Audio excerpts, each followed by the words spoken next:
آئیے اب ہم جو مہمانان کرام یہاں تشریف فرما ہیں، ہم بس ایک دو سے اختصار کے ساتھ کچھ سننا چاہیں گے تاکہ یوم جمہوریہ کی حقیقت آشکارا ہو جائے اور اس کی تاریخ کو آج کی یہ نئی نسل اپنے ذہن و دماغ میں سما سکے۔ تو آئیے ہم اس معہد کے مائے ناز خطیب، مدرس اور سر و پائی سے رکھنے والے شخصیت جناب مفتی ابو بکر صدیق صاحب جو امام و خطیب ہیں بہنگواں جامع مسجد کے، ہم ان سے انتہائی ادب درخواست کرتے ہیں کہ آپ آئیں اور اپنے خوبصورت انداز میں یوم جمہوریہ کے حوالے سے ایجاز و اختصار کے ساتھ اظہار خیال فرمائیں۔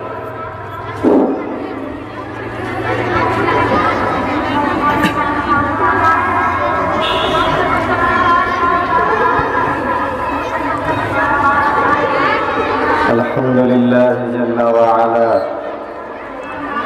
والصلاة والسلام على سید الانبیاء والمرسلین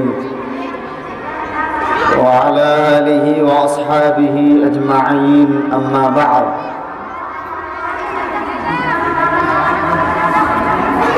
دائس پر موجود معزز علماء کرام اور عزیز طالبات،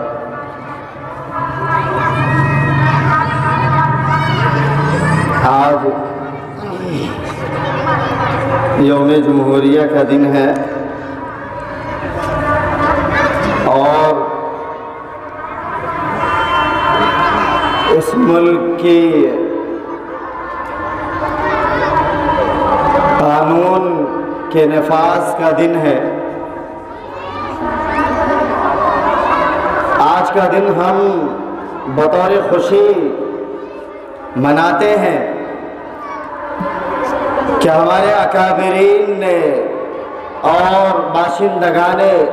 ہند نے اس ملک کو آزاد کرنے کے لیے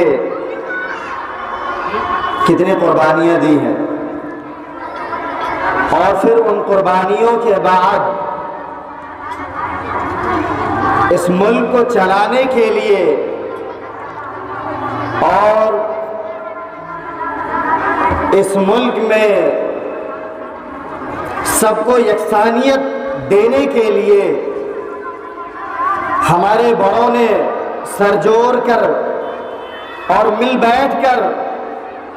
ایک قانون بنایا کہ اس ملک کو جمہوری نظام کے تحت چلایا جائے،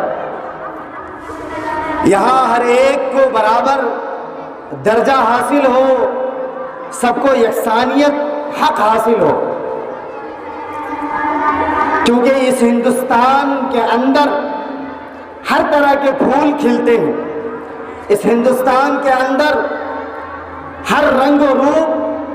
کے انسان رہتے ہیں اور ہر رنگ اور نسل کی شخصیت یہاں پر رہتی ہے۔ اسی لیے ہمارے اکابرین نے 1949 میں 26 نومبر کے دن اس قانون کو بنانے کے لیے انہوں نے بڑی محنتیں اور کوششیں کی، اور 1950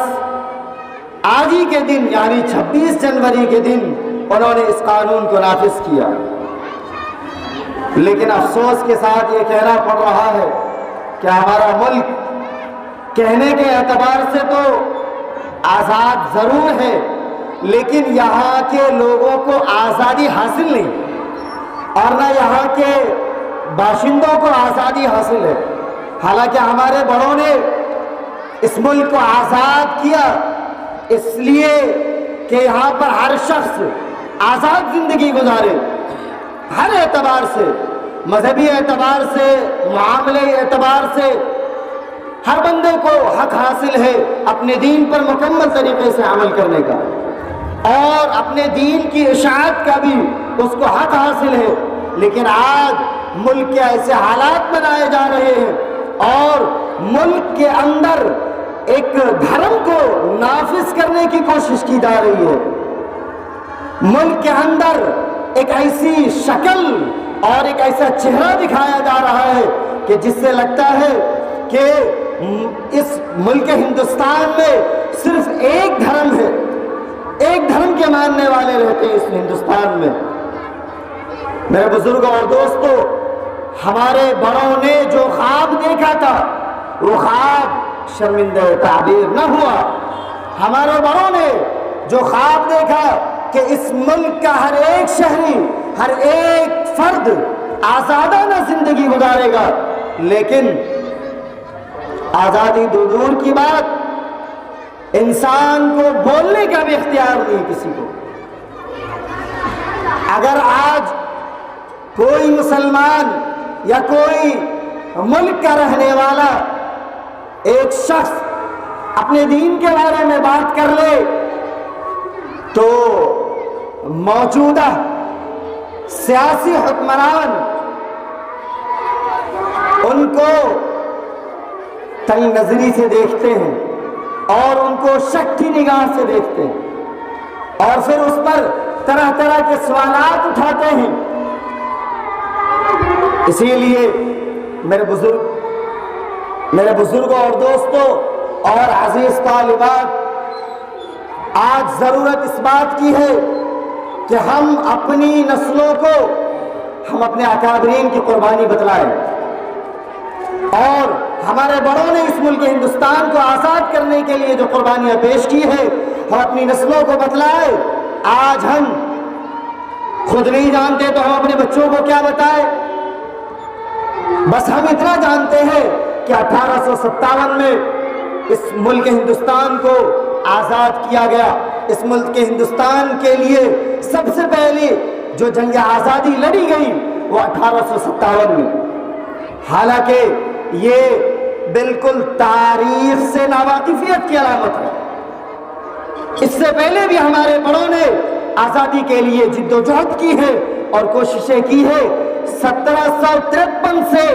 وہ کوششیں جاری رہی اور گاہے بگاہے کوششیں ہوتی رہی، اور 1857 میں متحدہ طور پر اور بالکل سب لوگ مل جل کر یکسانیت کے ساتھ اور سب نے اکٹھا ہو کر کے انگریزوں کو اس ملک سے بھگانے کے لیے ایک منظم پلان بنایا اور میدان عمل میں وہاں کھڑے ہوئے، اور جو لوگ بوریا پر مسند نشین تھے اور جو اپنی خانقاہوں میں اللہ اللہ کی ضربیں لگا رہے تھے اور جو اپنے کچھاؤں میں بیٹھ کر کے تعلیمیں دے رہے تھے، وہ سارے لوگ میدان میں آ گئے اور سبوں نے یہ تہیہ کر لیا کہ آج ہم اس ملک ہندوستان سے انگریزوں کو بھگا کر کے دم لیں گے۔ ہمارے اکابرین کی وہ محنت رنگ لائی اور 1947 میں ہمارا یہ ملک آزاد ہوا، اور اس کے بعد وقت گزرتا گیا، ہمارے بڑوں نے سوچا کہ اس ملک کو چلایا جائے ایک منظم طریقے سے، جہاں سب کو مکمل طریقے سے آزادی حاصل ہو۔ بس اس آزادی کے نفاذ کے لیے 1950 26 جنوری کے دن کا انتخاب کیا گیا، اور اس دن اس قانون کا اعلان کیا گیا اور بتایا گیا کہ اس ملک ہندوستان میں ہر ناگرک کو،